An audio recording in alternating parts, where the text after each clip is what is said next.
Hi everyone, welcome back to another video. Today I will be covering the boy group DXMON that I recently saw some very worrying things on Twitter and I felt like I needed to make a video about the situation as I don't see a lot of people covering it at all.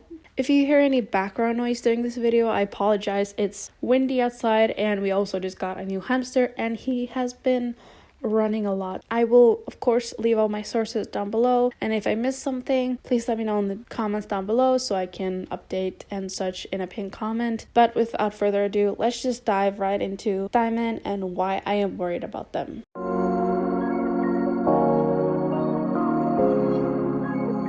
On December 8th, 2024, NV Entertainment announced that they were about to debut a 6-member boy group called DXMON, spelled DXMON, in January of 2024.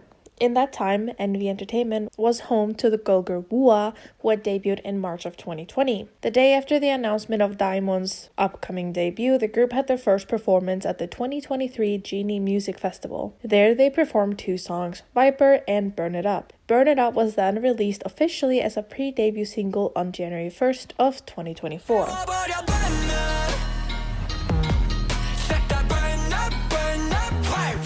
It is also important to note that on January 1st of 2024, NV Entertainment changed their name to SSQ Entertainment. And then on June 26th of 2024, they changed the company from SSQ Entertainment to H Music Entertainment. So from now on, I will refer to the company as H Music Entertainment, but just so you know, those changes came in June of 2024. Along with the name changes, the CEO, Kim Gyu-sang, also left the company, and the CEO position was taken over by Kim Kang-hyo and Jang Hyung-sik. DXMON had their debut on January 17th, 2024 with their debut EP, Hyperspace, promoting it with the title track Spark.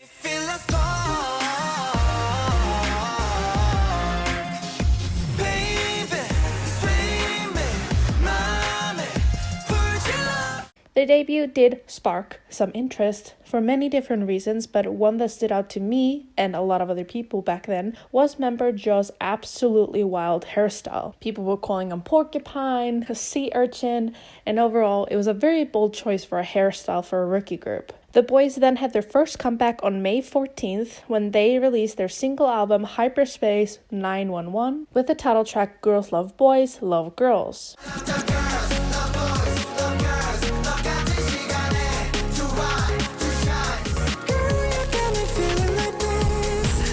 On June 11th, H Music announced that both members, Jo and Minjae, were halting their activities due to sudden illness. A few days after this, Minjae returned to the group, however, Jo did not. There was a follow-up announcement that Jo had caught COVID-19, and that after that, for 2 weeks, there would be an announcement that he would not be participating in different schedules and events. After announcing his absence, the announcements suddenly stopped, and then he was never seen again. And then on September 29th, H Music made the announcement that member Jo was leaving the group due to health reasons and DXMON would continue with 5 members. And then, with 5 members, the group had a comeback with their album Youth Never Die with the title track Sip Sip Sip on October 21st.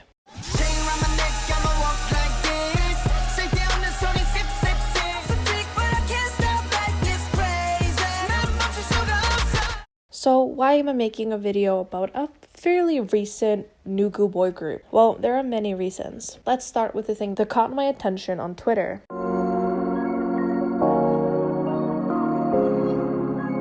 This tweet by Rachel caught my eye recently. Quote, "The fact that a minor getting beaten out of a group with a metal bat by their drunk CEO gains less attention than a dating rumor really tells you a lot about K-pop fans.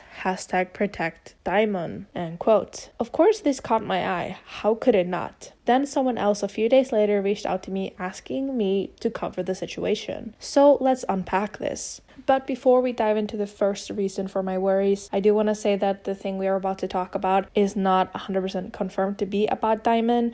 There is no way to 100% know. So this portion is pretty much all alleged, and I want to make that very clear.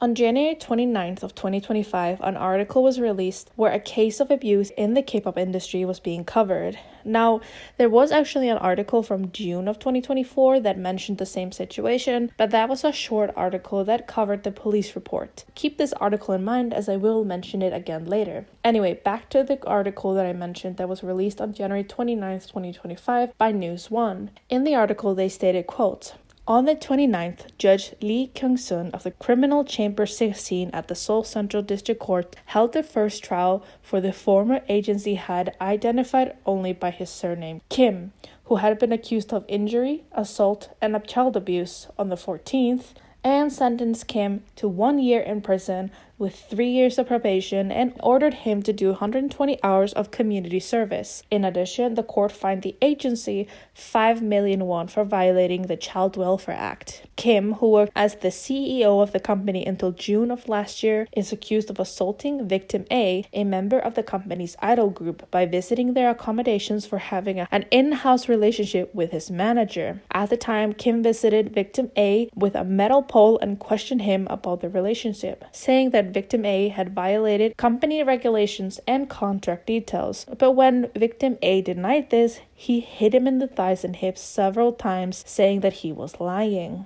In addition, Kim was accused of hitting other members, B and C, who were in the same group as victim A, on the head with a metal pole, saying that the bathroom of the accommodation was dirty. The court pointed out, quote, "You committed assault several times with a metal pole against a child who had a difficulty resisting the defiant or defending himself, causing injuries requiring treatment for 4 weeks," end quote, adding, quote, "The degree of assault was harsh enough to break the pole," end quote. Earlier in June of last year, the police arrested Kim, who was the head of the agency at the time, without a detention on the charges of assault, injury, and child abuse. Kim was accused of being drunk and visiting the idol group's accommodations in the early morning of June of last year and assaulting the members. The police investigation was reported to have begun when a member who was assaulted reported Kim themselves. The police had applied for an arrest warrant for Kim, but the court rejected the warrant on the grounds that Kim had reached an agreement with the members and there was no fear of running away, end quote. The article also mentions that due to Kim admitting to all of his crimes that he was accused of, along with reaching a settlement of 80 million won with some of the victims, and that this was his first time being accused of crime, that this quote-unquote helped him get a lighter sentence. So why are people bringing up DXMON in this situation? Well, there are some reasons why, and although only circumstantial evidence, it does match up pretty well.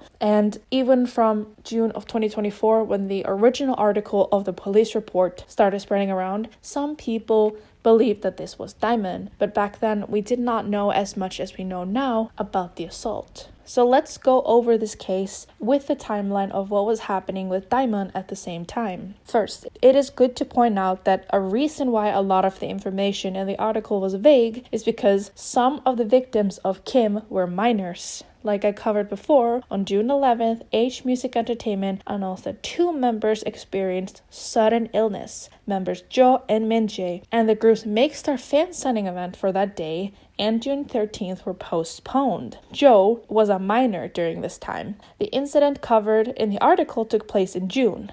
Jo is assumed to have been one of the victims, as on June 11th he was nowhere to be seen. And also, if 1 or 2 of the members had experienced sudden illness, let's say they had to go to the hospital to get IV drips or something, it is still odd to cancel the whole group's Make Star appearance, not only for the 11th, but also for the 13th. But maybe that's just my opinion. Note that in the article, it also said that victim A took 4 weeks to recover, and they would give random reasons as to why Jo could not attend different schedules. One of the reasons, like I mentioned before, was that he had caught COVID-19, which was interesting because why had he caught COVID-19 and not Min-jae or any of the other members? Now, if you remember, I said earlier that in late June, the company changed their company name as well as the CEOs. This came as a very random and sudden change, and it just so happens that the CEO that was running SSQ Entertainment at the time before it was changed to H Music Entertainment was Kim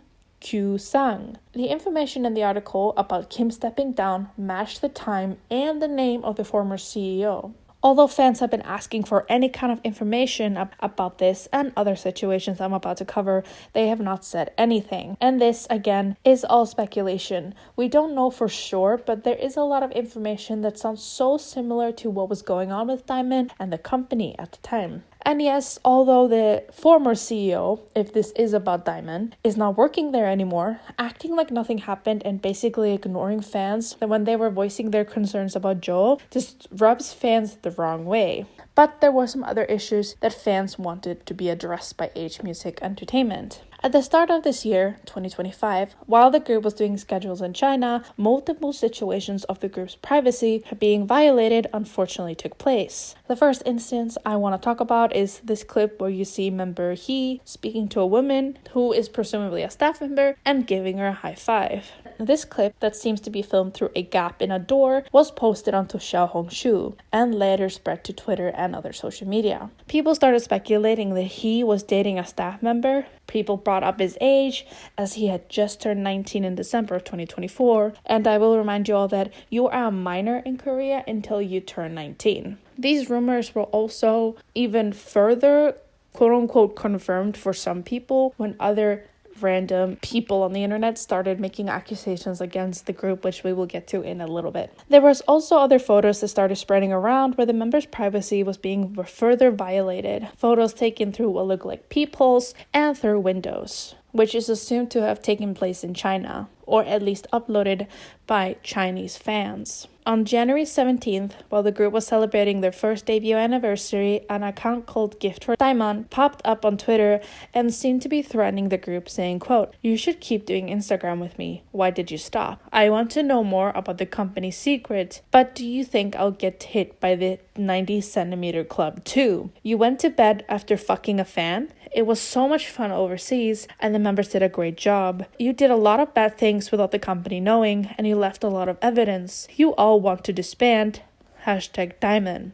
End quote. In another tweet, they said, quote, "First, I sent an email to the company, and if we can't come to an agreement, I will just make everything public." End quote. And also, quote, "Are you all dating staff members because you can't date idols because of their looks?" End quote. They also shared a tweet from another person's account from August 20th of 2024, who was also calling out the group and the company. This person's tweet said, quote, "I'm curious what Diamond fans are doing. What is your job? Going out with Diamond? Oh, they're good at keeping fans in check." End quote. Gift for Diamond also retweeted an article by KBS News from June 18th of 2024. The title said, quote, "The CEO of an agency assaulted with a blunt weapon. Current idol reported to the police." End quote. The article was pretty short, and like I mentioned before, this is the article that basically just covered the police report of the metal pole incident and that the police was investigating it. In this first article, we didn't get a lot of information, like I said, just that the police was investigating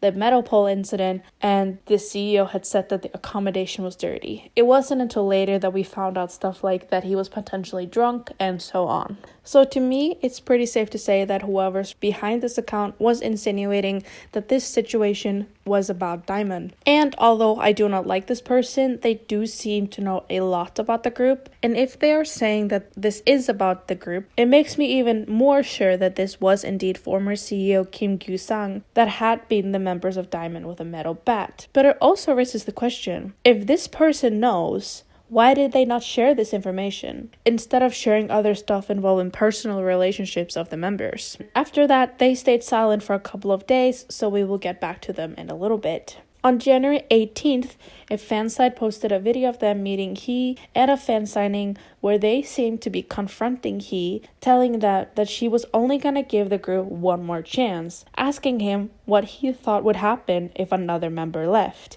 and saying that if another member did indeed leave, the Diamond would be over.